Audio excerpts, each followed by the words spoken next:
epigenetic modifications. There are three different types of the modification which are considered as epigenetic modification. First one is methylation of the cytosines. Second one is modification to the histones which are present in the chromosomes. And third one is siRNAs, the small RNAs which are present in the nucleus. If we see that how modification is done at a cytosine or how methylation of the cytosine is done, a methyl group is attached with the help of an enzyme. The name of that enzyme is methyl transferase. So this is the structure of the cytosine. This is carbon number 1, carbon number 1, carbon number 2, carbon number 3, 4 and 5. So our enzyme, the name of that enzyme is methyl transferase. Methyl transferase add a methyl group at carbon number 5 of the cytosine. So this is carbon number 1, 2, 3, 4 and 5. So at carbon number 5 of the cytosine, a methyl group which is CH3 is at the position of carbon number 5. This phenomena is called as cytosine methylation. What are the effects of the cytosine methylation? Genes can be switched on and genes can be switched off due to cytosine methylation. If we see here that this is the cytosine and a methyl group is attached at carbon number 5, so this cytosine is methylated. While in case of histones, these are the histone modifications, phosphorylation and acetylation are the phenomena which are added to the histone modifications. So these two phenomena, acetylation and phosphorylation, modify the histones. What are the effects of methylation of the cytosines and modification of the histones? If we see that genes, they can be switched on and genes, they can be switched off.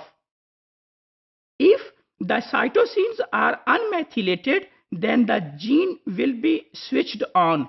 Here we can see that these are unmethylated cytosine. Cytosines are not methylated.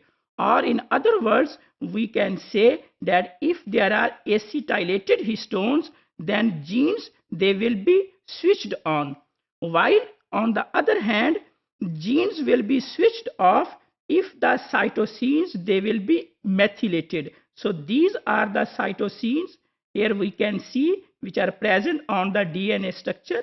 These cytosines, they are methylated or deacetylated histones. So these are the deacetylated histones. So genes can be switched on and genes can be switched off due to epigenetic modifications, and epigenetic modifications can be DNA methylation and it can be phosphorylation, acetylation of the histone molecules.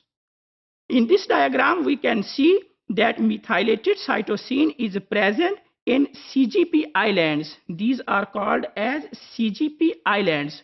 So CGP islands are those locations on the sequence of the DNA where cytosine is converted into 5-methyl cytosine. So those regions or those sequences are called as CPG islands. So as a result of CPG islands, there are certain functions. They are the compaction of the chromatin, subnuclear location, gene transcription, RNA metabolism, RNA replication, and transposons silencing. So these are the phenomena which are affected due to the CPG islands. And at the organism level, there are certain phenomena that appear. Those phenomena are called as genomic imprinting, changes in the development, cellular pluripotency, and proliferation and differentiation. So these are all phenomena at the level of organism which are due to CPG islands, And CPG islands are those regions in the DNA sequence where cytosines, they are methylated. In this diagram, we can see that how a cytosine is methylated into methyl cytosine, and this is the methyl cytosine which is already present in the DNA sequence, and de novo methylation of the cytosines can also occur. So here we can see that two of the cytosines, they are now methylated. Cytosine acetylation occurs at the regions which are called as upstream sequences. Upstream sequences of the gene are those sequences where there are promoter regions. Histone modifications. Histones are the proteins which are present in the chromosomes. Most of these histones, they are basic in nature and have the positive charge, while on the other hand, DNA has the negative charge. So if the histones, they are acetylated, it means the genes, they are functional, and the vice versa. In this diagram, we can see that what is the difference between the acetylated and deacetylated.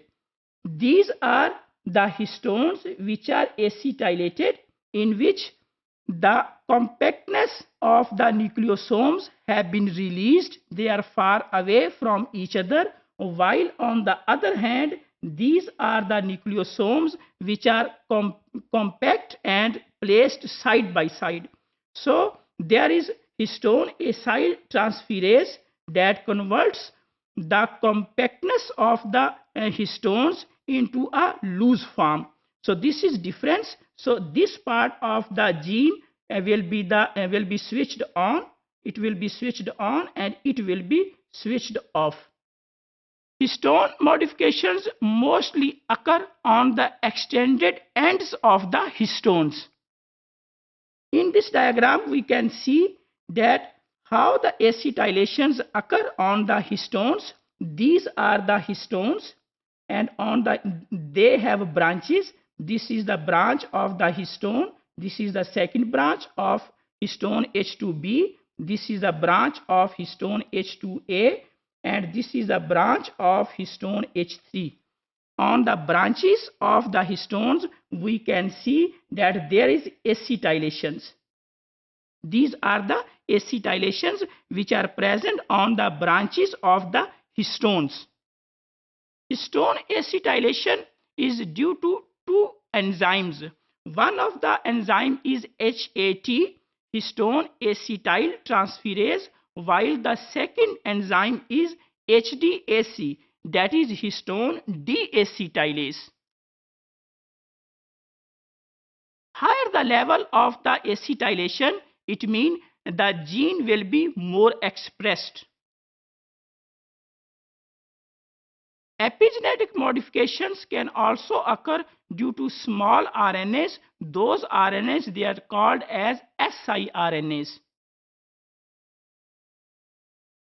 We can conclude that there are three different types of the modification in the chromosomes or in the DNA. They are cytosine methylation, histone modifications, as well as siRNAs.